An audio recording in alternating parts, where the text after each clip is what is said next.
सतनाम। साहिब बंदगी सतनाम। तो आज नेपाल काठमांडू में परमपिता परमात्मा के मूल ज्ञान का प्रचार होने जा रहा है। बहुत बड़े भाग होते हैं उन जीवों के जो अपने पूरे जीवन काल में एक बार भी इस मूल ज्ञान को सुन लेते हैं, और उससे भी बड़े भाग होते हैं उन जीवों के जो इस मूल ज्ञान को थोड़ा सा भी समझ पाते हैं। क्योंकि सुनना बहुत आसान है, आए बैठे 1 घंटा सुना चले गए, लेकिन इसको समझना बहुत मुश्किल है। ये उसी की समझ में आता है जिस पर परमात्मा दया करता है, जिस जीव पर उसकी अपार कृपा होती है।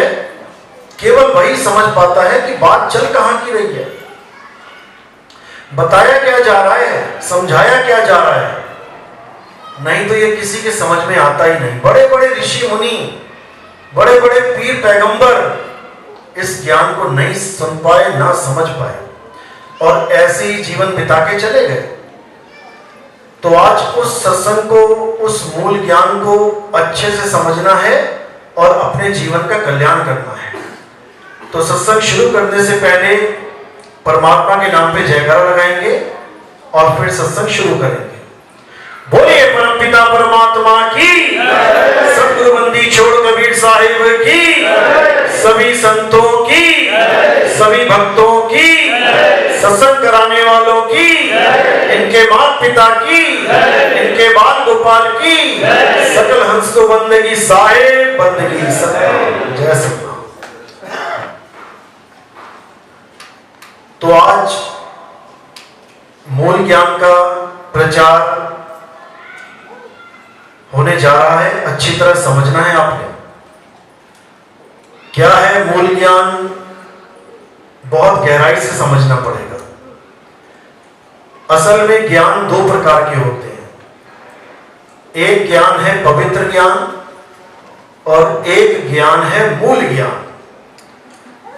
जैसे बच्चों की पढ़ाई देखते हैं आप, एक होती है नॉर्मल स्टडीज जो आपके शहर में ही हो जाता है, और एक होता है हायर स्टडीज जिसके लिए लोग विदेशों में बच्चों को भेजते हैं।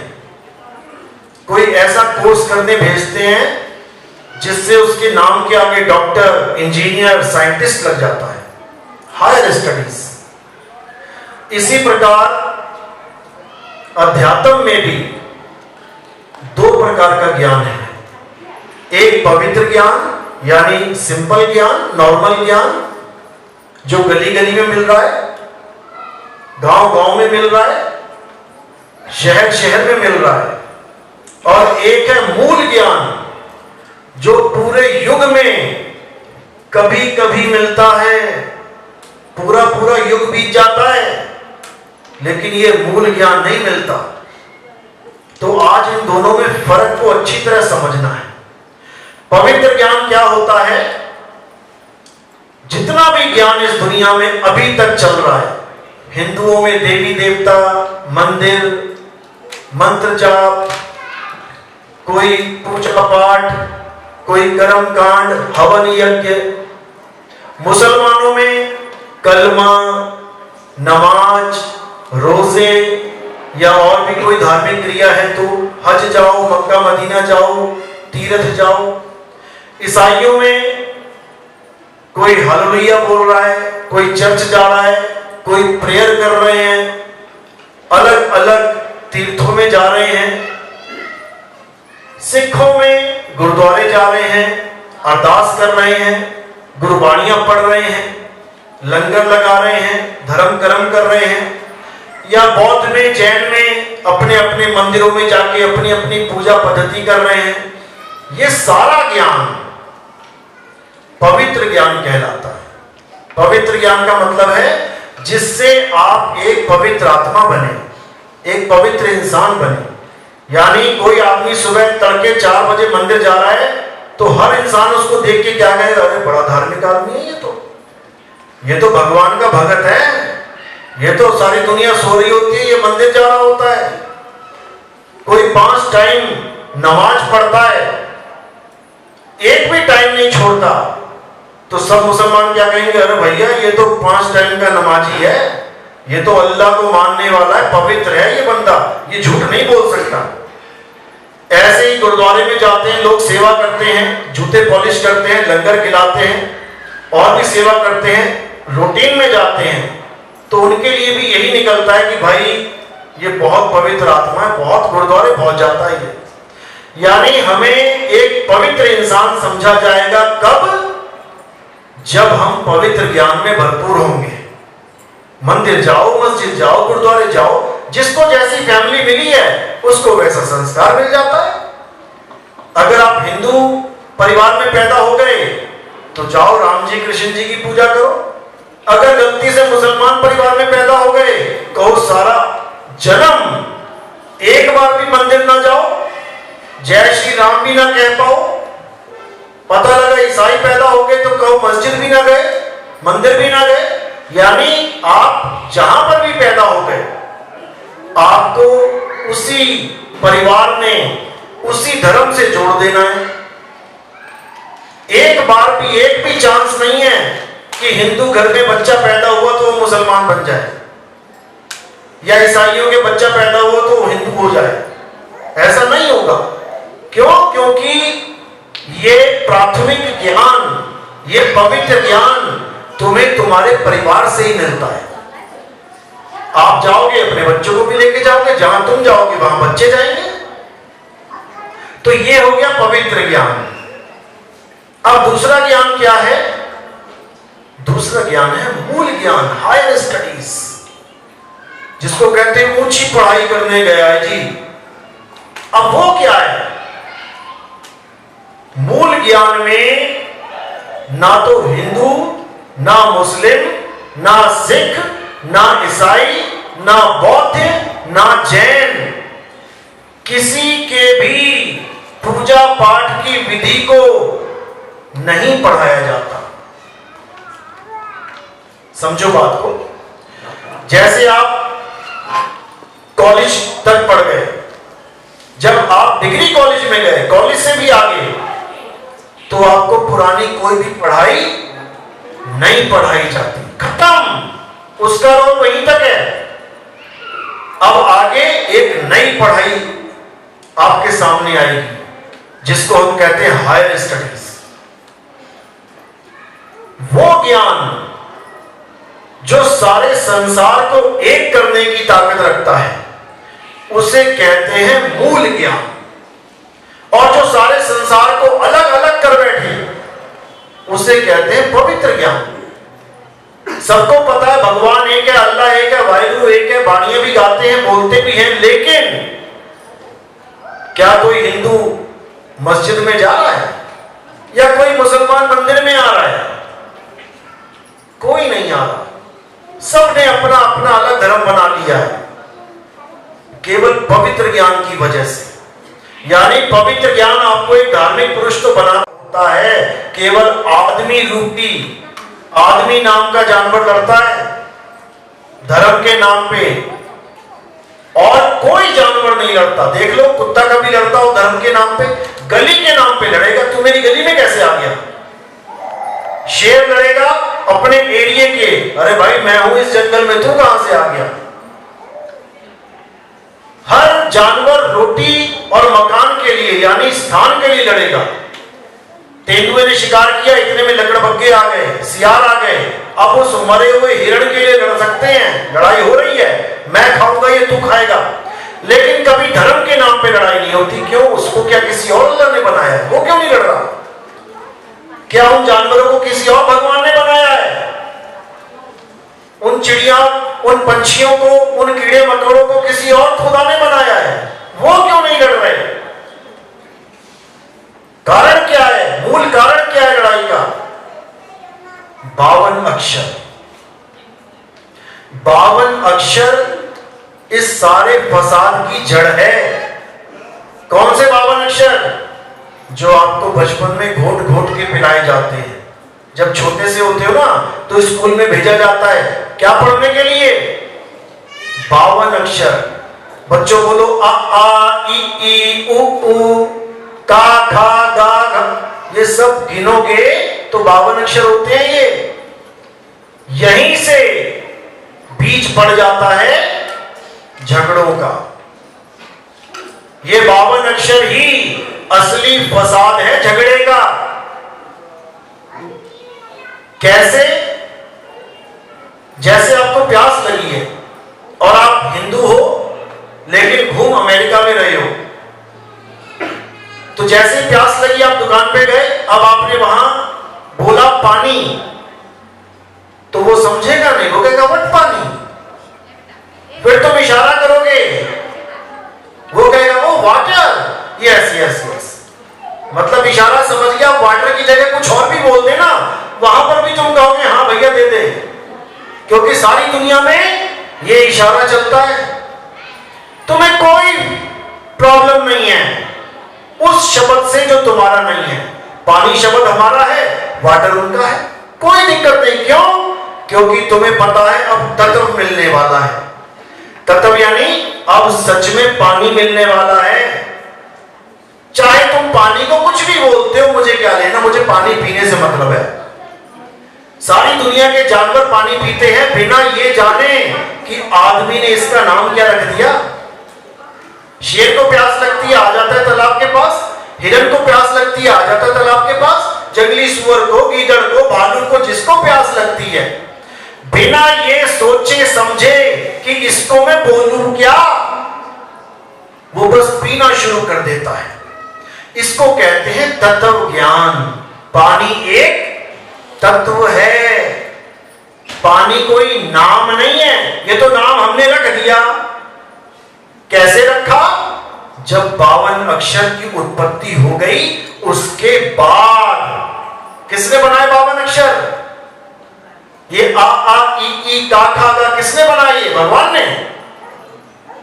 आदमी ने बनाए 52 अक्षर। जब ये अक्षर नहीं बने थे तब आदमी था कि नहीं था? था।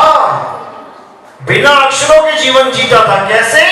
जैसे कुत्ता जीता है, गाय जीती है, चिड़िया जीती है, चींटी, चींटे, मकोड़े, कीड़े सब जी रहे हैं बिना अक्षरों के। ऐसे इंसान भी जीता था, जिसको हम आदि मानव कहते हैं। आदि मानव यानी ना कोई कपड़े, ना कोई ऑफिस, ना कोई घर, ना कोई भाषा, बस जी रहा है एक जानवर की तरह। धीरे धीरे धीरे उसने खोज करी। पहली खोज क्या थी आदि मानव की? क्या खोजा उसने सबसे पहले? बुर्ज खलीफा। क्या खोजा? आग। सबसे पहली खोज किसी वैज्ञानिक ने नहीं करी थी, आदि मानव ने करी थी। सबसे बड़ा वैज्ञानिक आदि मानव है, जिसने बिना किसी किताब के खोज लिया।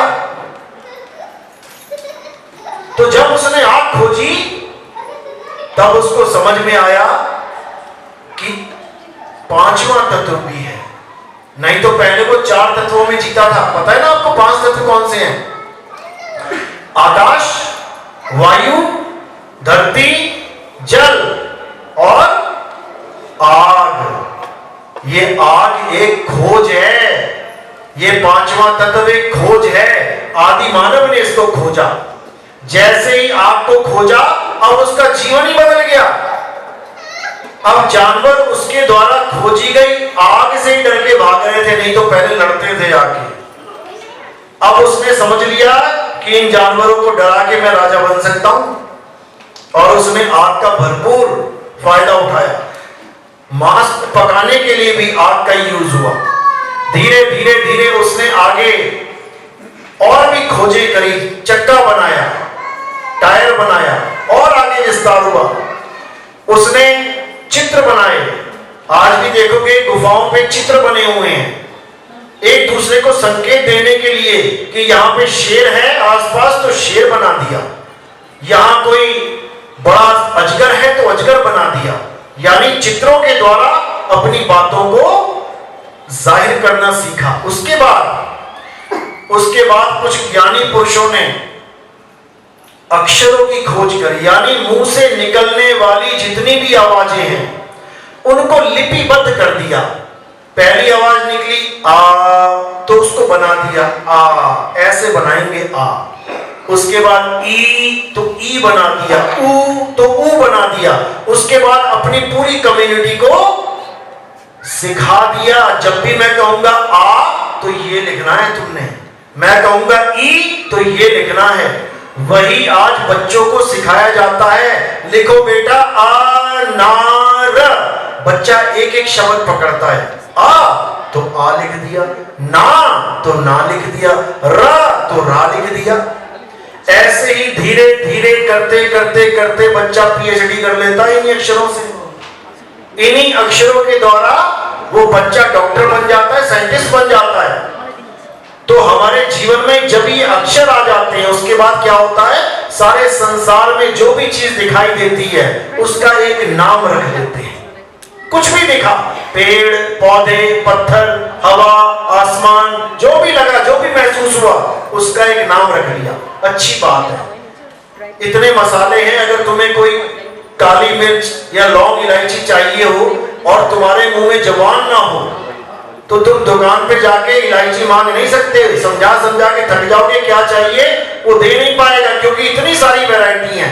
लेकिन तुम्हारे पास अक्षर हैं तो जाती तुमने कहा भैया हींग दे दो, भैया इलायची दे दो, 50 आइटम में से केवल इलायची उठा के ले आएगा वो। कितना आसान हो गया काम, कितना आसान हो गया इन 52 अक्षरों की वजह से हमारा जीवन।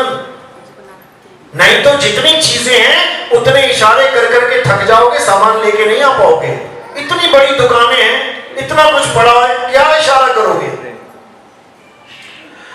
तो ये 52 अक्षर इस 3 लोग के काम के लिए तो बहुत अच्छे हैं, लेकिन प्रॉब्लम अब शुरू होती है।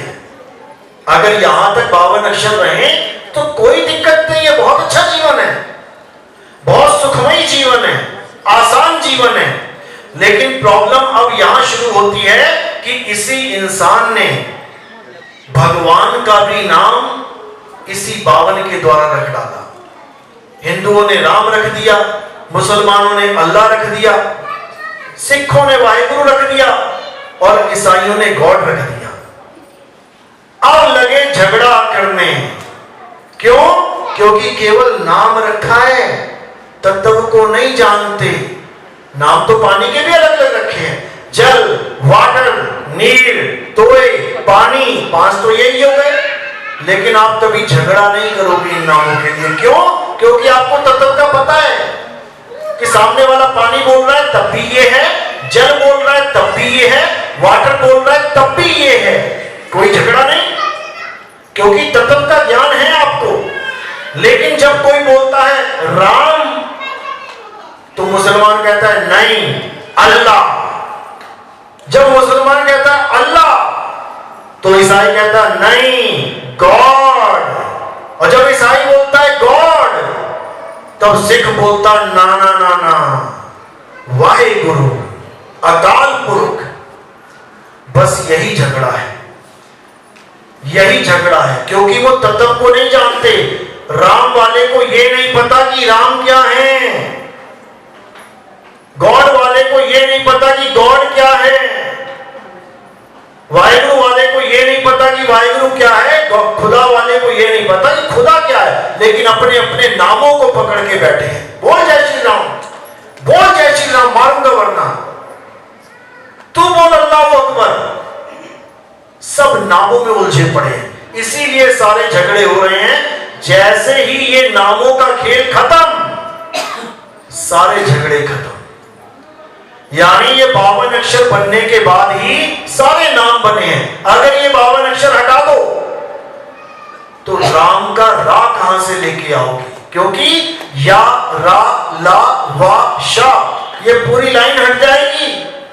तो राम का रा कहां से आएगा, मां का, राम का मां कहां से आएगा, अल्लाह का आ कहां से आएगा, वाहिगुरु का वा कहां से आएगा, गॉड का गा कहां से आएगा? ये सारा झगड़ा केवल 52 अक्षर का है। इसीलिए कबीर साहब समझा रहे हैं वाणी में कि 52 अक्षर जीव आधारा आदि अक्षर जीभ्या से न्यारा, वाही को सत सिमरण कहिए, और सिमर सिमर नर उतरो पारा। कि 52 अक्षर जीभ आधारा, अगर इंसान की जीभ ना होती, सबकी जीभ ना होती, कौन सा नाम जप रहे होते? आज तो तुम्हारी जीभ है तो गुरुजी ने दे दिया नाम, जपो बेटा, राधे राधे राधे राधे राधे राधे, राम राम राम राम, अल्लाह अल्लाह, वाहिगुरु वाहिगुरु, सब इस जीभ की वजह से चल रहा है। गूंगे को नाम दे के दिखाओ, करे राधे राधे, करे राम राम। बहरे को नाम दे के दिखाओ, तुम्हारा मंत्री नहीं सुनाई देगा उसको, कैसे दोगे? तो क्या मंत्र नहीं होगा तो क्या भगवान नहीं होगा? पानी का नाम नहीं होगा तो क्या पानी नहीं होगा? इसको समझना है। नाम बाद में रखे गए हैं, तत्व पहले से विद्यमान है। जो हम कहते हैं ना सत्य सनातन, ये कोई देवी देवताओं का धर्म नहीं है कि कोई सोचे सनातन धर्म में देवी देवताओं की पूजा होती है, बिल्कुल नहीं होती। सत्य सनातन धर्म में तत्व की पूजा होती है, तत्व की। कौन से तत्व की? गीता पढ़ो हे अर्जुन। इस दुनिया में 2 प्रकार के तत्व हैं, एक असत तत्व, एक सत तत्व। हे अर्जुन, असत तत्व वो है जो पैदा होता है और जिसका नाश हो जाता है, जो बनता है और बिगड़ जाता है, जो पल पल बदलता है, वो असत्य है। यानी ये काया असत्य है। जब हम पैदा हुए तो कितने बड़े थे? इतने से धीरे धीरे धीरे धीरे देखो कहां पहुंच गया शरीर। जब पैदा हुए छोटे से थे, नरम बड़ी खाल थी हमारी बच्चों की तरह। देखो धीरे धीरे जवान हुए, उसके बाद बूढ़े हो गए, सारी चर्बी लटक गई, बाल सफेद हो गए, मुंह में दांत नहीं बचे। यानी ये शरीर बदल रहा है, तो ये भी तत्व, लेकिन असत्य तत्व है, असत्य। राम जी पैदा हुए छोटे से थे, धीरे धीरे बड़े हुए, बालकाल आया, उसके बाद जवान हो गए, शरीर बदल रहा है, इसलिए असत्य तत्व है। कृष्ण जी पैदा हुए, नदी पार करवाई गई यमुना, पिताजी टोकरी पे लेके गए उनको, धीरे धीरे कृष्ण जी बड़े हुए, बड़े हो रहे, यानी तत्व बदल रहा है, असत्य तत्व है। इसीलिए गीता में बोला हे अर्जुन, ये काया असत्य है, ये पल पल बदलती है, बदलने वाली चीज पूजनीय नहीं है। तो फिर सत्य क्या है, पूजनीय क्या है? हे अर्जुन, आत्मा सत्य है। तत्वदर्शियों ने इस आत्मा को ही सत्य घोषित किया है। सत्य की पहचान क्या है? हे अर्जुन, सत्य का ना तो कभी जन्म होता है, ना ही कभी मृत्यु होती है। सत्य सदा एक रस रहता है, सत्य कभी बदलता नहीं है। हे अर्जुन, आत्मा ही सत्य है, ये आत्मा ही सनातन है, जो हमारा धर्म है, सनातन धर्म, वो आत्म देव का धर्म है। हमारा देव, सनातनियों का देव, सनातनियों का पूजनीय कौन है? जो कभी पैदा नहीं होता, जिसका कभी नाश नहीं होता, जिसको शस्त्र काट नहीं सकता, जिसको अग्नि जला नहीं सकती, जिसको वायु सुखा नहीं सकती, जिसको जल भिगो नहीं सकता, वो है हम सनातनियों का देव। और जिसके पैर में तीर लग जाए, जिसके पैर में तीर लग जाए, किसके पैर में तीर लगा था? कृष्ण जी के। जिसके पैर में तीर लग जाए, वो शरीर पूजनीय नहीं रह जाता। समझ लो, ये कृष्ण जी स्वयं कह रहे हैं कि आत्मा को शस्त्र छू नहीं सकता, लेकिन उनके पैर को छू लिया। उनके पैर को कैसे छू लिया? क्यों? क्योंकि वो उनका शरीर है, वो नहीं है। पैर में तीर लगा तो किसकी मृत्यु हुई? कृष्ण जी की। कृष्ण जी मर गए, शरीर की। कृष्ण जी के तीर नहीं लग सकता। क्यों? हे अर्जुन, तू और मैं ये पंच भौतिक शरीर नहीं है। तू और हम आत्मा हैं। आत्मा इस शरीर के ना होने पर भी, इस शरीर के खत्म हो जाने पर भी, इस शरीर की मृत्यु हो जाने पर भी तुम्हारी और हमारी मृत्यु नहीं होती। बिल्कुल क्लियर है, गीता में पढ़ोगे समझ में आएगा। तो गीता में जो तत्व ज्ञान है, उसी तत्व ज्ञान को प्राप्त करने के लिए तत्वदर्शी संत के पास जाने का संदेश दिया है। अध्याय 4 34वां श्लोक कि हे अर्जुन, अगर तुम इस सत्य को जानना चाहते हो जिसको कोई काट नहीं सकता, जला नहीं सकता, सुखा नहीं सकता, तो तुम ऐसे तत्वदर्शी संत की शरण में जाओ जिसने आत्म तत्व को जान लिया है। वही तुम्हें तुम्हारे तत्व का दर्शन करा सकता है, बोध करा सकता है। एक बार बोध हो जाने पर तुम कभी अज्ञान को प्राप्त नहीं होगे। यानी अगर एक बार तुम्हें पता लग गया कि तुम आत्मा हो, उसके बाद लाख बार भी कोई कह देना तुम्हें कि तुम शरीर हो, यानी तुम आदमी हो या औरत हो, तुम मान नहीं सकते। पंखे में करंट है, दोनों तत्व विद्यमान है।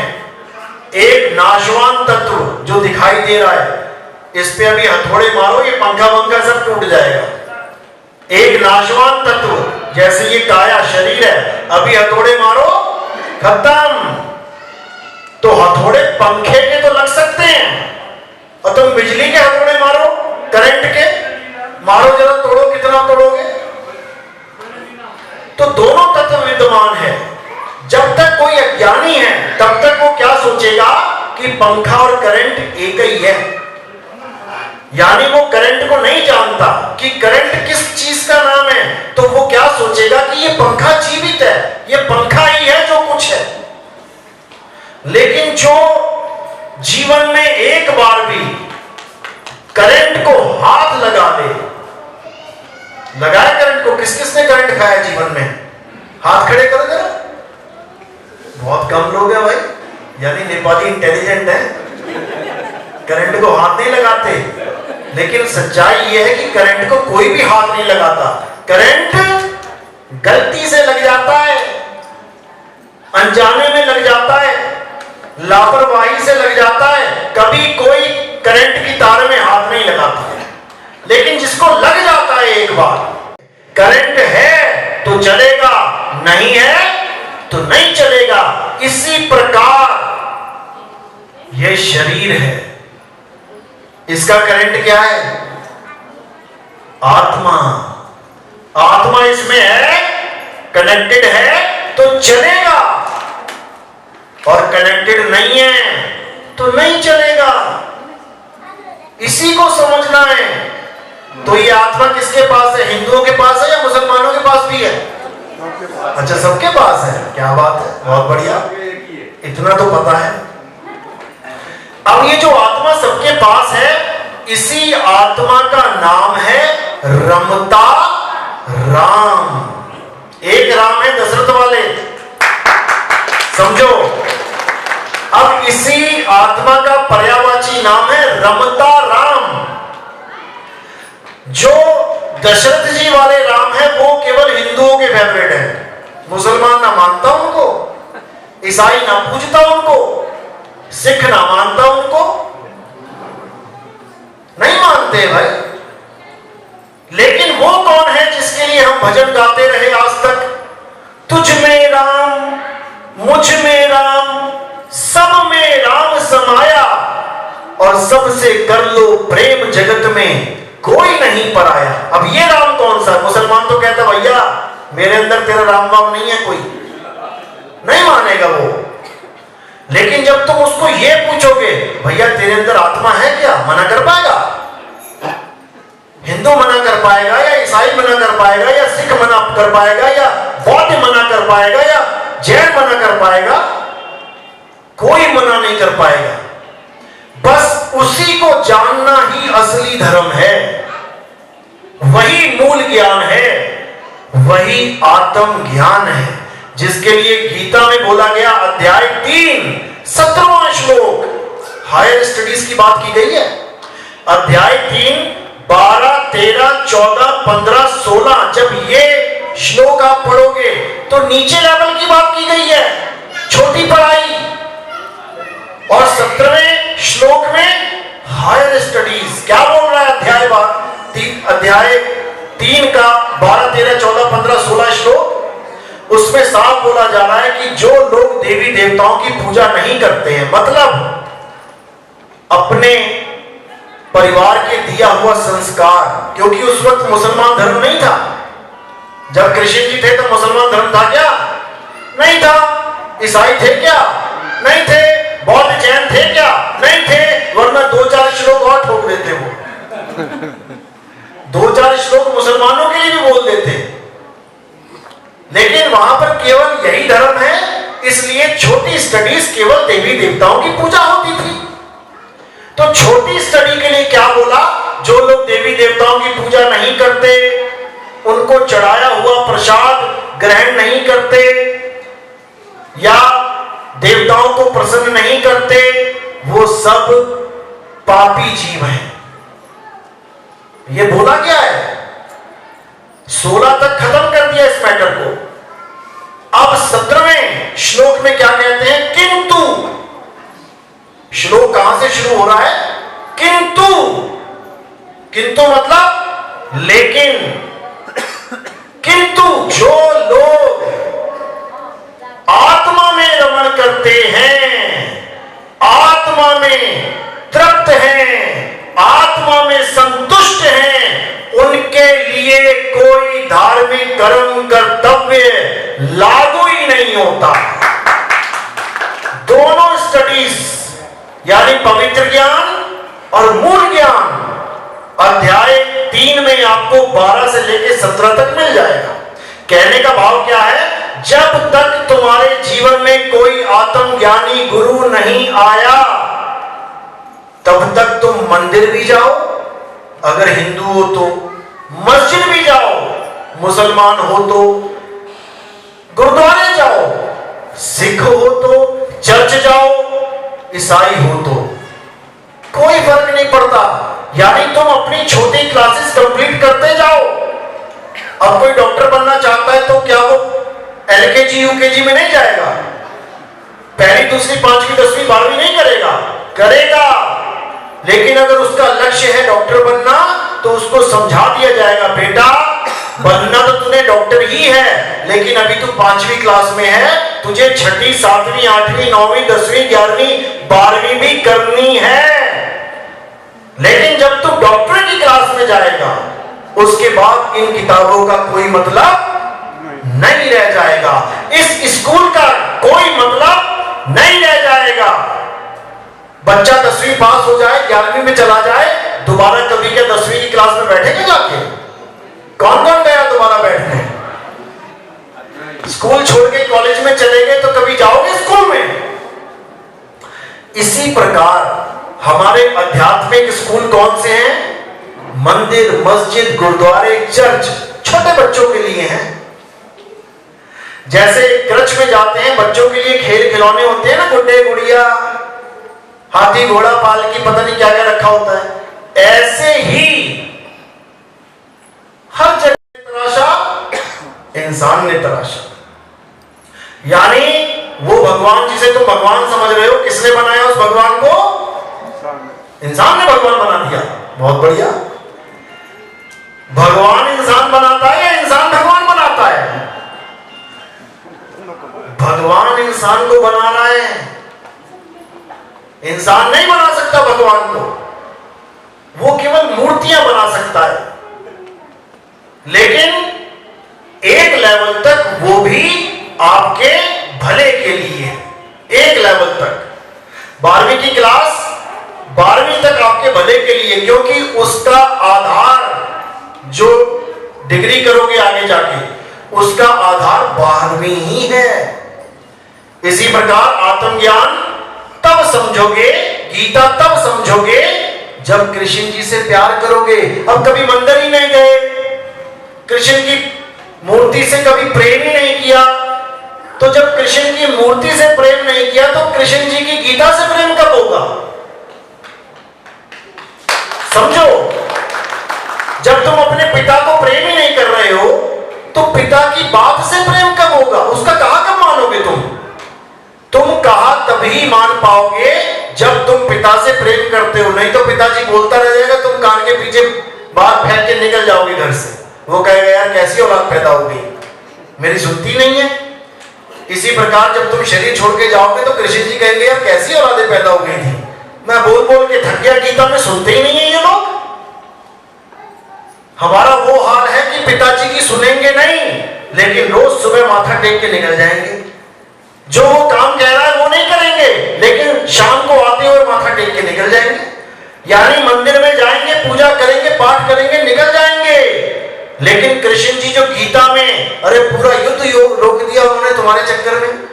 ये गीता किसको बोली? तुम्हें क्या लगता है अर्जुन को बोली? अगर केवल अर्जुन को बोली होती ना तो तुम तक कभी पहुंचती नहीं। समझो बात को, ये गीता तुम्हारे लिए बोली गई है। अर्जुन को जरूरत नहीं थी गीता की, वो तो स्वयं भगवान के साथ खड़ा है। ये गीता तुम्हारे लिए बोली गई है क्योंकि तुम्हारे साथ भगवान नहीं खड़ा अभी। उसका ज्ञान तुम्हारा बेड़ा पार करेगा, इसलिए तुम्हारे लिए बोली गई है। लेकिन तुम फिर भी नहीं समझ पाओ तो कृष्ण जी कहेंगे कैसी औलादें पैदा हो गई यार, सुनती नहीं मेरी। यही हाल होगा सबका। तो इसीलिए बार बार यही समझाया जा रहा है कि आत्मज्ञान बिना नर भटके, कभी काबा कभी काशी। आत्मज्ञान, बड़े बड़े संत बैठे हुए हैं आज आत्मज्ञान कर रहे हैं। और कबीर साहब कह रहे हैं, कबीर आत्मज्ञान का पड़ा नगर में शोर, और पूछो कैसी आत्मा तो देते दांत निपोर। हंस के बता देंगे, बात को घुमा देंगे, लेकिन आत्मा तो कोई नहीं बता पाएगा आत्मा कैसी होती है। आत्मा नाम तो सुना है ना नेपाल भाइयों ने, नेपालियों ने। आत्मा किस किसने सुना? हाथ खड़े करो जरा। आत्मा लगभग सबने सुना होगा, सबने। ऐसा एक भी नहीं होगा जिसने आत्मा का नाम नहीं सुना। तो जब आप यहां पर आए हैं तो अपनी अपनी आत्मा साथ लेके आए हैं, किसी के घर में तो नहीं छूट गई, पक्का लेके आए हो।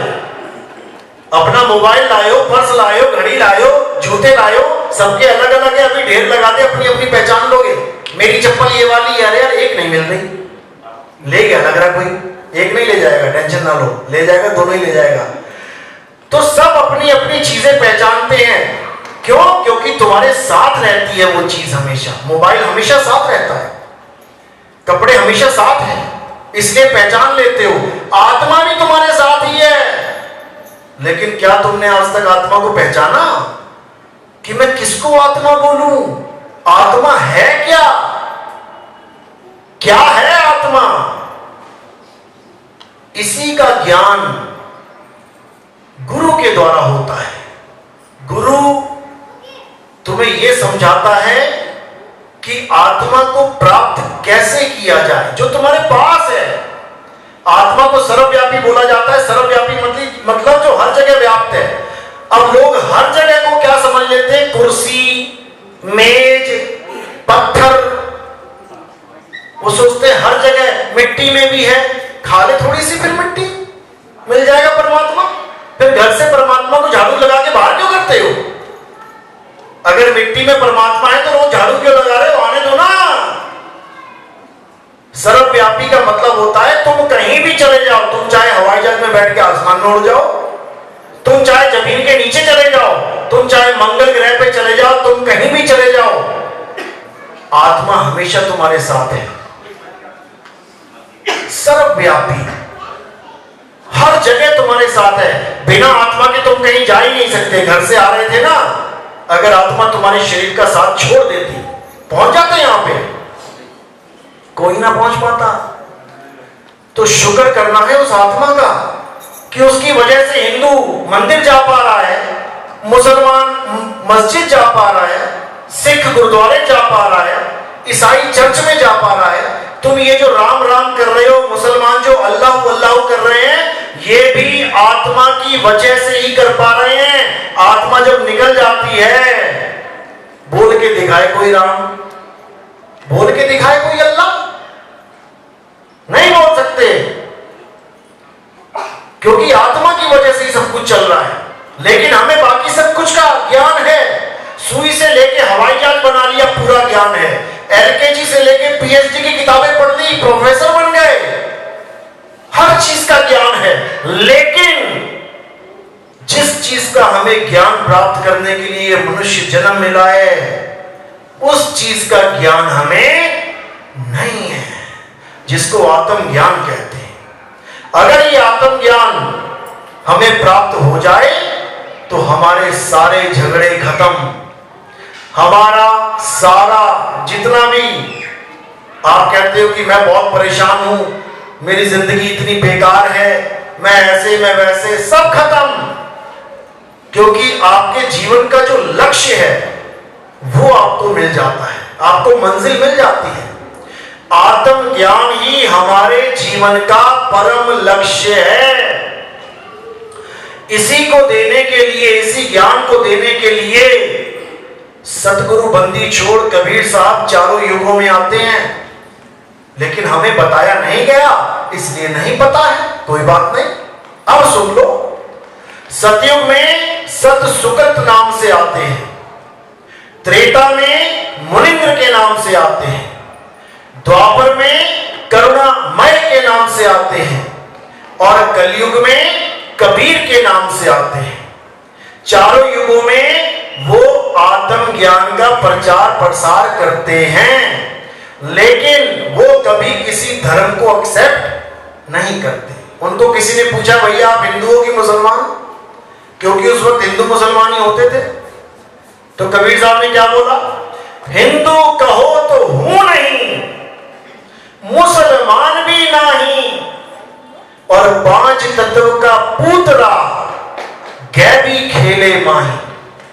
कहते भाई मैं हिंदू नहीं हूं, क्यों? क्योंकि हिंदू वो होता है जो हिंदू देवी देवताओं की पूजा करता है। और गीता क्या कह रही है? अध्याय 7 23वां श्लोक, हे अर्जुन, जो लोग देवी देवताओं की पूजा करते हैं वो अल्प बुद्धि लोग हैं। अल्प बुद्धि मतलब क्या होता है? इंटेलिजेंट है, लिटिल नॉलेज। हाँ, लिटिल नॉलेज, यानी कि दुर्बुद्धि नहीं बोला, या खत्म बुद्धि भी नहीं बोला कि बुद्धि है ही नहीं। अल्प बुद्धि यानी बुद्धि तो है, तभी तो पूजा कर रहा है, लेकिन पूर्ण जागृति, पूर्ण विवेक नहीं है। जैसे छोटा सा बच्चा है, स्टूडेंट है, और एक पीएचडी में पढ़ाई कर रहा है, वो भी स्टूडेंट है। अब दोनों का मुकाबला करवा दोगे क्या? दोनों स्टूडेंट हैं, दोनों का मुकाबला नहीं हो सकता। इसी प्रकार देवी देवताओं का पुजारी वो भी एक स्टूडेंट है, और आत्म ज्ञान की पाठशाला में पढ़ने वाला भी सनातनी वो भी एक स्टूडेंट है। लेकिन दोनों का कोई मुकाबला नहीं हो सकता। क्यों? एक कर रहा है देवी देवताओं की पूजा, जिसको हिंदू कहते हैं, और दूसरा सत्य को जान रहा है, तत्व को जान रहा है, जिसको सनातनी कहते हैं। तो अध्याय 7 23वां श्लोक यही समझा रहा है कि जो देवी देवताओं की पूजा करते हैं वो अल्प बुद्धि जीव हैं। हे अर्जुन, देवी देवताओं की पूजा करने वाले देवलोक को जाते हैं। देवलोक अच्छा स्थान है या बेकार है? कैसा लगता है सुनने में? अच्छा, सोच लो।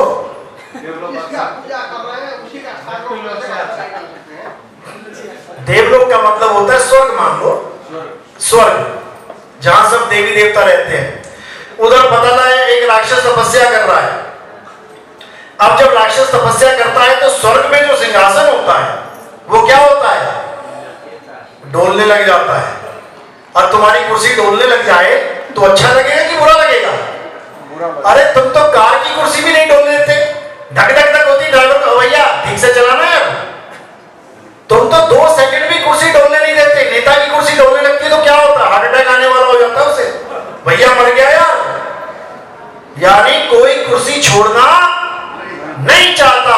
तो जब इंद्र का सिंहासन डोलता है, देखता है अरे भाई ये राक्षस तो मानने वाला नहीं है, फिर क्या करता है, क्या करता है, फिर 1-2 अप्सरा चुनता है। कैसे चुनेगा पता है? तुम्हारी माता तुम्हारी बहनें जाएंगी वहां पे स्वर्ग में, जो सुंदर होगी उठा देगा, तू उठ भैया रंबा, जा जरा भक्ति नाश कर। वो बेचारा भक्ति कर रहा है, भक्ति कोई भी कर रहा है अच्छी बात है, और जो भक्ति का नाश करवाने के लिए एक औरत को भेज रहा है, अच्छी बात है कि बुरी? बुरी बात है। कौन कर रहा है ये बुरा काम? देवता कर रहा है, देवताओं का राजा, देवताओं का राजा कर रहा है ये काम, क्योंकि उसको पता है कि अभी ये वरदान मांगेगा और हमारी भगदड़ चालू हो जाएगी। ये भगा भगा के मारेगा, देखा ना टीवी में, सारी देवताओं की पलटन भाग रही है, पीछे राक्षस भाग रहे हैं। तो ऐसी जगह जाना चाहोगे क्या कि पता लगा 4 दिन बाद तुम भी भाग रहे हो साथ में? तो अच्छी जगह है कि बुरी जगह है? इसीलिए गीता में मना किया जा रहा है, अर्जुन जो देवी देवताओं की पूजा करते हैं वो देवलोक को जाते हैं, जो पितरों की पूजा करते हैं वो पितरलोक को जाते हैं, जो भूत प्रेतों की पूजा करते हैं वो भूतों के यहां जन्म लेते। इन तीनों अज्ञानियों में से कोई भी मेरे परम धाम को नहीं जा सकता। बिल्कुल क्लियर। लेकिन किसी के समझ में नहीं आ रहा। गीता बांचने वाले, 7-7 दिन गीता का पाठ पढ़ाने वालों को नहीं समझ में आ रहा ये लिखा क्या है। जो मैं बोल रहा हूं आज तक कभी सुना आपने किसी गीता करने वाले के मुंह से? क्योंकि उसको समझ में ही नहीं आ रहा मैं बोलूं क्या। लेकिन लिखे को मिटा नहीं सकता, इनका बस चले तो इसको भी मिटा दें, लेकिन नहीं मिटा सकते। क्यों? क्योंकि समय आएगा, ये समय आएगा जब इस सत्य का उजागर होगा, तभी तो तुम जान पाओगे कि हमारे भले की और बुरे की क्या चीज है। आज जिसको देखो कार्ड पे लिखवा के बैठ जाता है पिताजी का स्वर्गवास हो गया पिता। अरे भाई ऐसा कैसा स्वर्ग है ये बताओ? आज तक किसी का पिता कभी नरक में गया ही नहीं। एक भी कार्ड दिखा दो जिसपे लिखा हो मेरा दादा शराबी था, मेरा दादा लड़ाकू था, मेरा दादा पूरी फुल गालियां देता था लोगों को, चोरी भी करता था, डकैती भी करता था, उसका नरकवास हो गया। दिखा दो कोई कार्ड ऐसा है तो। मतलब तुमने स्वर्ग को ऐसा समझ लिया कि जो मर गया चल स्वर्ग, जो मर गया चल स्वर्ग। तो नरक किसके लिए बना है भाई? समझो बात को। और पंडित जी बैठ के बता रहा है, पंडित को भी पता है कि गांव का सबसे बेकार आदमी था, मंदिर की भी मूर्तियां चोरी करके ले गया, उसका भी कार्ड देख के कह रहा है हाँ भैया स्वर्ग को गया है। अरे सच बोलने की ताकत तो रखो यार, सच बोलने की ताकत रखो कि ये आदमी पक्का नरक में गया होगा, लेकिन वहां पर दान चंदा नहीं मिलेगा। फिर कहो दौड़ा दौड़ा के मारे तुम्हें। इसलिए सत्य गया भाड़ में, भैया असत्य से दुकान चल रही है, चलती रही, इससे ज्यादा कुछ नहीं है। तो साफ मना किया गया है कि देवी देवताओं की पूजा करने वाले देवलोक को जाते हैं। और देवराज इंद्र स्वयं गौतम ऋषि के घर में गया था। क्या करने गया था पता है ना? अच्छा काम करने गया था या बुरा काम? बुरा काम। देख लो शायद अच्छा भी लगे किसी को। ये देवताओं के राजा की बात कर रहा हूं मैं, छोटा मोटा देवता नहीं, जो ऐरावत हाथी पे बैठा है, वज्र लेके बैठा है, पता नहीं किसी एक का तो गुरु भी होगा वो, उसकी बात बता रहा हूं मैं। गौतम ऋषि की पत्नी के साथ भोग करने गया, वो भी रूप बदल के, छल से, कपट से। तो जब देवताओं के राजा का ये हाल है तो तुम उस स्वर्ग स्वर्ग में जाके क्या करोगे मेरे भाई? क्या करोगे तुम? जो राजा कर रहा है वही प्रजा करेगी। तो कहीं नहीं जाना, ना स्वर्ग में ना नरक में। अरे अज्ञानी को स्वर्ग नरक है, हरि जाने को नहीं। और जिस भव से सब लोग डरते हैं, सो भय हमरे नहीं। आज जितना भी धर्म चल रहा है केवल डर के कारण। नरक चला जाएगा, नरक चला जाएगा।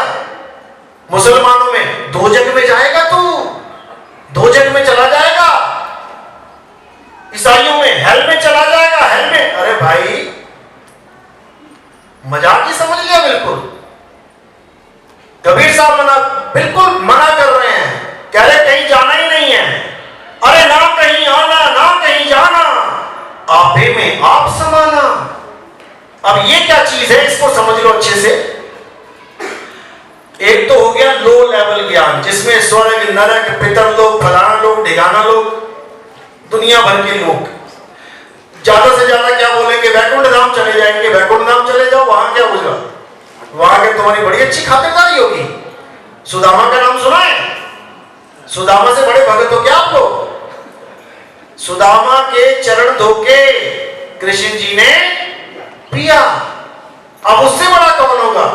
भगत के पैर धोके भगवान पी रहा है। उसको तो मुक्ति मिल जानी चाहिए। पता है क्या मिला उसको?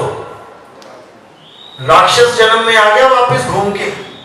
बैकुंठ पहुंचने के बाद दोबारा राक्षस जन्म मिला उसे। किसने दिया पता है? किसने दिया?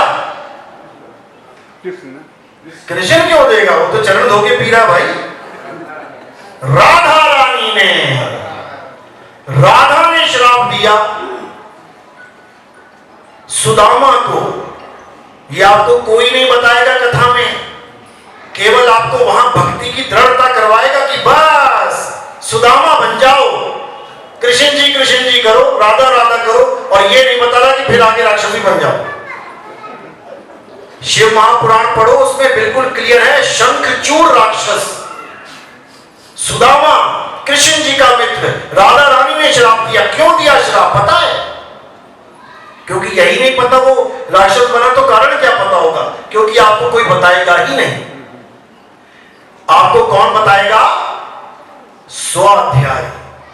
जब तुम खुद अपने धार्मिक ग्रंथों को पढ़ोगे तब तुम्हें ऐसी ऐसी छुपी हुई बातें पता लगेंगी जो ये लोग नहीं बताते।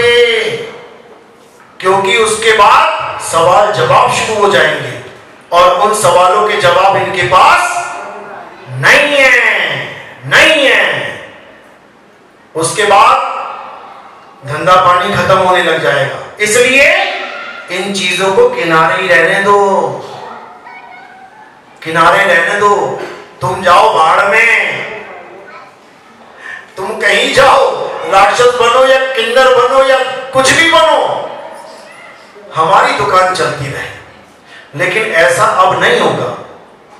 अब एक एक रास खोला जाएगा। रास लीला जो कृष्ण जी करते थे, रास लीला का नाम सुना है? रास लीला अच्छी चीज है कि बुरी चीज है? हाँ बिल्कुल, समझना है इसको।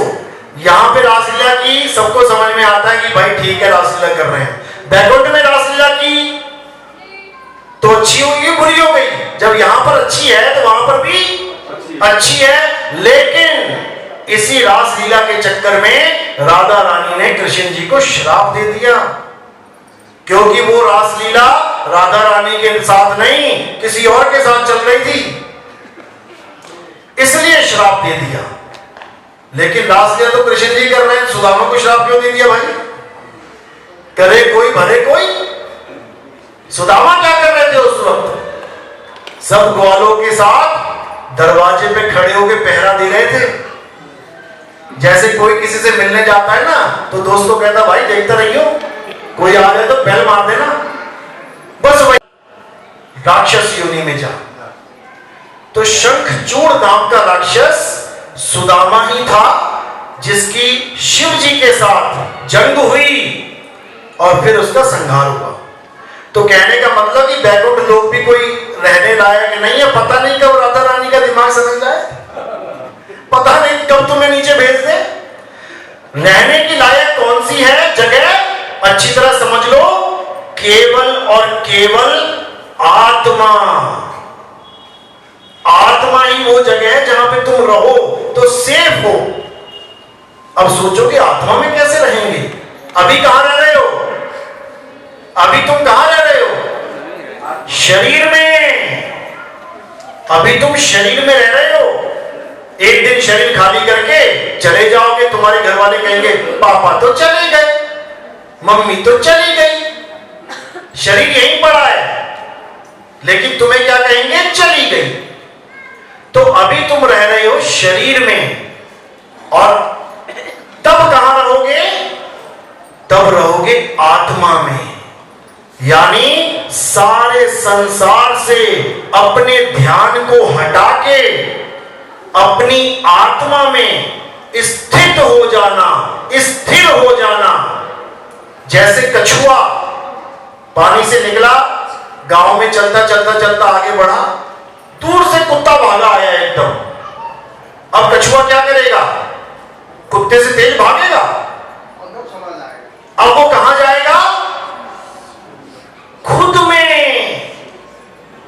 यानी उसे अब किसी की जरूरत नहीं है, वो कछुआ खुद में समा गया। अब कुत्ता क्या करेगा? सूंघेगा चारों तरफ घूम के, लेकिन उसको मार नहीं सकता। इसी प्रकार जब तुम्हारा अंत समय आएगा, जब तुम्हारे शरीर का अंत होगा, तब तुमने क्या करना है? तुमने सारे संसार से अपने ध्यान को हटा के अपनी आत्मा में स्थित हो जाना है, अपनी आत्मा में रमण करना है। इसी को अध्याय 3 17वें श्लोक में कृष्ण जी ने समझाया है। हे अर्जुन, जो अपनी आत्मा में रमण करते हैं, जो अपनी आत्मा में तृप्त हैं, जो अपनी आत्मा में संतुष्ट हैं, उनके लिए कोई धार्मिक कर्म कर्तव्य लागू ही नहीं होता। समझ लो, कहीं नहीं जाना, अंत समय को संभालना है। एक ऋषि था, सारी उम्र उसने क्या किया? नाम जपा, राधे राधे राधे, और दुनिया भर के जो भी नाम थे, हरे कृष्णा कुछ भी जपा। बूढ़ा हो गया जपते जपते। कहां जाना चाहिए उसको? स्वर्ग में कि नरक में? अपनी आत्मा में। हाँ, वो तो बात की बात है। अभी तो मंत्र जप रहा है ना वो। आत्मा में तो तब जाएगा भाई जब वो आत्मज्ञानी होगा। सारी उम्र नाम जपा उसने, भगवान के नाम जपा, बूढ़ा हो गया, मरने वाली हालत। पता नहीं कहां से एक हिरण का बच्चा आ गया उसके आश्रम में, उसने पाल लिया। अच्छा किया या बुरा? अच्छा किया। जानवरों से प्रेम करो, खूब घास खिलाता, खूब पानी पिलाता, रक्षा करता, कोई जानवर इसको नुकसान ना करे, पूरा सेफ्टी गार्ड बना दिया समझ लो अपने आप को। अच्छा किया या बुरा किया? अच्छा किया। अब एक दिन बैठा हुआ था भजन में, नाम जप रहा था, हिरण के बच्चे को बांधा हुआ था आश्रम के बाहर, घास दे रखी थी खाने को। अच्छा किया या बुरा किया? अच्छा किया। अब एकदम प्राण निकलने लगे, समय आ गया। जैसी समय आया तो उसको याद आने लगा कि मैंने हिरण के बच्चे को बांध रखा है, घास भी डली हुई है आगे, कितने दिन चलेगी? 1 दिन, 2 दिन, 3 दिन, उसके बाद बेचारा बंधा बंधा मर जाएगा। या कोई भेड़िया आ गया, चीता आ गया, शेर आ गया, मैंने इसको बांधा है, ये भाग भी नहीं पाएगा, अरे ये तो बड़ा अनर्थ हो गया। सोचने लगा उसके बारे में। अच्छा किया या बुरा किया? किसी के बारे में अच्छा सोचना अच्छा किया। सोचते सोचते सोचते उसके प्राण निकल गए। तो अब कहां गया वो? भगवान के पास गया कि राक्षसों के पास गया? अब हिरण बन गया वो। अब वो हिरण का बच्चा बन गया और जंगल में शेरों के बीच में पैदा हो गया। अब अपनी जान बचाने के लिए भाग रहा है शेरों के आगे आगे। समझो, तो इतने साल जो नाम जपा, इतने साल राधे राधे राधे किया, इतने साल ओम नमो भगवते वासुदेव किया, वो कहां गया? वो सब कहां चला गया? केवल एक क्षण की गलती अंत समय में जो करी, वो गलती सारे जन्म के पूजा पाठ पे, नाम जाप पे भारी पड़ गई। समझ रहे हो बात को? ये मेरी बनाई कहानियां नहीं है, ये भागवत महापुराण में आपको मिलेंगी, जो हमारे ग्रंथ हैं। तो करना क्या है, अच्छे से समझ लो। सारी उम्र नाम जपने के बाद भी अगर हिरण बनना है, वो तो चलो हिरण को याद करना था, तुम किसको याद कर रहे हो पता है? तुमने घर में कुत्ते पाल रखे हैं, याद रखना। और जब तुम्हारा शरीर छूटने लगेगा, तब तुम्हें कौन याद आएगा? कुत्ते ही याद आएंगे। अभी बीमार हो जाए ना, तो ले लेके घूमते हो हॉस्पिटल में। सुरता वही है, तुम भले 2 दिन ना नहाओ, लेकिन उसको पूरा शैम्पू से नहलाओगे बढ़िया करके। सुरता वही है। और अगर अंत समय में तुम्हें वो कुत्ता याद आ गया, तो मेरे भाई कुत्ता बनने की तैयारी कर दो, कोई बचाने वाला नहीं। तुम तो इतना नाम भी नहीं जपते जितना उस ऋषि ने जपा होगा, तो ना बच पाया वो, तुम कहां से बचोगे? अब करना क्या है? अब आत्मज्ञान को समझ लो कि आत्मज्ञान प्राप्त करके मुझे फायदा क्या होगा। फायदा भी तो कोई चीज है ना, कि अगर मैं आत्मज्ञान लूं तो क्यों लूं, कारण क्या है, मेरा बेनिफिट क्या है। अब ये समझ लो अच्छे से। आत्मज्ञान का मतलब ये होता है, जब आप आत्मज्ञान की क्लास में आ जाते हो, तब आपको सारा पिछला हिसाब किताब, सारी आपकी पिछली पढ़ाई साइड में करवा दी जाती है। जैसे आप 12वीं से आगे कॉलेज में गए, 12वीं तक आपका बैग भारी होता है, 12वीं तक आपका बैग होता है, 8-10 किताबें होती हैं। जब तुम कॉलेज में गए तो कितनी लेके जाते हो? कॉलेज में एक रजिस्टर होता है और एक पेन होता है, कोई भी लेक्चर आया उसी में लिख लिया, सारा बोझा खत्म। इसी प्रकार आत्मज्ञान में आने के बाद ये सारा बोझा खत्म। मंदिर, मस्जिद, गुरुद्वारे, चर्च, ये मंत्र, ये वो पूजा पाठ, हवन, यज्ञ, सब खत्म। और केवल एक ही चीज पे कॉन्सेंट्रेट किया जाता है, आत्मा पे। सुबह से लेके शाम तक 8 पहर। इसका क्या फायदा होता है? इसका फायदा यह होता है कि 24 घंटे में कभी भी आपके शरीर की मृत्यु होती है, तो आपका जहां ध्यान होता है, आप वहीं चले जाते हो। यह फायदा है इसका। यानी ऋषि मुनि ने सारी उम्र नाम जपा, लेकिन ध्यान उसका गलत जगह था, इसलिए वो गलत जगह चला गया। अंतमता सोगता। जहां अंत में आपका ध्यान होगा, ऑटोमेटिकली आप वहीं चले जाओगे। इसलिए आत्मज्ञानी 8 पहर 24 घंटे आत्मा का सिमरन करता है, अपने ध्यान को दुनिया से हटाता है। जो सुरत है हमारी, सुरता कहते हैं ध्यान को, जो फंसी पड़ी है सारे संसार में, वहां से हटाता है और कछुए की तरह अपने आप में लगाता है। इसी को कबीर साहब कहते हैं, सुरत फंसी संसार में और तासे पड़ गई दूर, सुरत बांध स्थिर करो 8 पहर हुजूर। जो गीता के अध्याय 2:24वें श्लोक में बोला गया है कि हे अर्जुन, आत्मा अचल है, अचल। वो कभी चलती नहीं है कि आज इधर है तो कल उधर हो जाएगी।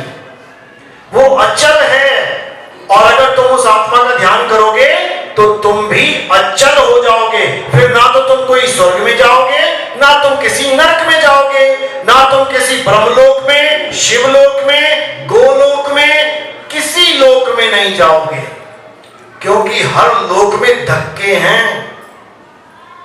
अचल हो जाना है। इसी को गीता में बोला है स्थित प्रज्ञ, स्थित, यानी जो स्थित हो गया, अब उसको कोई हिला नहीं सकता। अगर यह अवस्था मिल गई तो समझ लो कि अब जन्म मरण का रोग सदा सदा के लिए खत्म, बार बार मां के गर्भ में आना खत्म, बिल्कुल खत्म। क्योंकि मां के गर्भ में आना ही बंधन है। अगर तुम गलती से भी मां के गर्भ में आ गए तो एक दिन बाहर निकलोगे, और बाहर निकल गए तो फिर मृत्यु का इंतजार करो, मौत आने वाली है। एक आदमी बड़ा परेशान था कि ये मौत क्यों आती है, मौत क्यों आती है। चला गया गुरु के पास, कहता महाराज जी ऐसा नहीं हो सकता कि मैं कभी मरूं ना। कहते बिल्कुल हो सकता है। कहता क्या बात कर रहे हो, सच में? अरे बिल्कुल हो सकता है, सच में। कहता मुझे उपाय बता दो कि मैं कभी मरूं ना। तो महात्मा बोला तू कभी पैदा ही मत होना। अगर तू कभी पैदा नहीं हुआ तो तू कभी मरेगा ही नहीं। कहता मैं तो पैदा हो चुका हूं, तो मरने के लिए तैयार है, उसके बाद मत होना। वो कहता यार ये क्या चक्कर है? यही चक्कर है, आप पैदा हो चुके हो इसलिए मरना पड़ेगा, लेकिन ऑप्शन भी आपके पास है कि दोबारा आना है कि नहीं आना है। नहीं आना है, लेकिन कई लोग कहते हैं क्यों नहीं आना है, क्यों नहीं आना है, ये दुनिया हमारे लिए बनाई है, क्यों नहीं आना है। और जब भूकंप आता है ना तो भागा भागा घूमता है, फिर घर में से निकल के बाहर आता है, भैया अरे मर गया, अरे बचाओ। क्यों भैया, भगवान ने बनाई है, थोड़ी देर खड़ा हो जा, क्या दिक्कत है। जब आती है बाढ़ तब भागा भागा घूमता है, क्यों भैया पानी भी तो भगवान ने बनाया, थोड़ा डूब के देख ले। तब तो कहता है बचाओ भगवान, प्रभु बचाओ। अरे तेरे रहने के लिए घर बनाया, मजे ले ले। अभी नहीं समझ में आ, क्योंकि हड्डा कट्टा शरीर है। अभी दोनों किडनियां फेल हो जाएं, अभी 5,000 रुपए की थाली रास ना आएगी खाने में, बस यही चिंता लगेगी, हाय हाय हाय बचाओ बचाओ बचाओ। तो ये माया का लोक है भाई, ये मृत्यु लोक है, यहां सबने मरना है, ऐसा कोई नहीं जो यहां बचेगा। इसी को काल का लोक कहते हैं। ये काल का लोक है जहां पर सबका काल आएगा, सबका काल। तो साहिब समझा रहे हैं, अरे बचना चाहो काल जाल से तो चीनो शब्द हमारा, और कहें कबीर अमर कर राखूं जो निज होए हमारा। कबीर साहब कहते हैं अगर तू एक बार मुझ पे विश्वास कर लेगा ना तो तुझे अमर कर दूंगा मैं, अमर। इसका मतलब ये नहीं है काया नहीं मरेगी, ये मरेगी, लेकिन तुम ऐसी जगह चले जाओगे जहां से वापस आने की जरूरत ही नहीं पड़ेगी। एक बार मरना इतना मुश्किल है और तुम दोबारा मरने के लिए पैदा होगे यहां पे? बिल्कुल नहीं। निकल चलो यहां से। जितने भी लोग कहते हैं ये दुनिया भगवान ने बनाई है, भगवान ने बनाई है, अगर ये दुनिया भगवान ने बनाई होती तो क्यों संत महात्मा कह रहे हैं दुनिया को छोड़ो, दुनिया झूठी है, माया की दुनिया है, दुनिया झूठ है, दुनिया को छोड़ो, प्रभु को याद करो। अरे भैया उसी ने बनाई है तो इसी को याद कर लेते हैं, क्या दिक्कत है। मेरे बाप ने मेरे लिए घर बनाया, तुम कह रहे हो घर को छोड़ो, जाओ, क्यों जाओ। हर ग्रंथ में यही लिखा है, ये नश्वर दुनिया है, ये माया है, ये मायावी संसार है, त्यागो त्यागो त्यागो। अरे भैया बना क्यों दिया, फिर खत्म कर दो, खत्म भी नहीं करेंगे, इतना बड़ा जाल है ये। तो कबीर साहब समझा रहे हैं, रहना नहीं देश बेगाना है, ये धरती कागज की पुड़िया, बूंद पड़े घुल जाना है, रहना नहीं देश बेगाना है। मेरा देश नहीं है ये हमारा देश नहीं है, ये तो हम इसमें आ गए हैं, इसलिए इसको अपना मान लिया। अब जिस भी माता के घर में हमने जन्म लिया, हमें वो माता अपनी लग रही है, लेकिन पिछले जन्मों में देखो, इतने जन्मों में इतनी माताओं को छोड़ते छोड़ते छोड़ते आज हम जिस माता को, जिस परिवार को अपना माने बैठे हैं, जैसे ही आपके प्राण निकले आप अगले परिवार में चले जाओगे। ये माता भूल जाओगे, ये पिता भूल जाओगे, ये परिवार खत्म। अब अगले परिवार में किसी और को मां कहना पड़ेगा, जाके किसी और को पिता बोलना पड़ेगा। तो सुखदेव ऋषि हुए हैं। सुखदेव का नाम सुना ऋषि जी का? सुखदेव ऋषि एक ऐसे ऋषि थे जो मां के गर्भ में कितने साल रहे? 12 साल। यानी विधि के विधान की क्लास लगा दी उन्होंने। कितने महीने रहता है बच्चा गर्भ में? 9 महीने। वो 12 साल तक गर्भ में रहे। कारण क्या था पता है? क्या कारण था? कारण ये था कि उनको पता था कि ये माया का लोक है। जैसे ही मैं गर्भ से बाहर निकलूंगा ये माया मुझे दबोच लेगी। अब 12 साल का बच्चा गर्भ में बैठा है। 12 गर्भ का मतलब ये नहीं कि वो छोटा सा ही निकलेगा। 9 महीने गर्भ में रहा तो 9 महीने का निकलेगा। अब 12 साल का रहा तो 12 साल का निकलेगा। वो निकलने का नाम नहीं ले रहा। तो ब्रह्मा विष्णु महेश गए गर्भ के अंदर। कहते हैं भाई निकलो बाहर, क्या हो गया, क्या दिक्कत हो गई?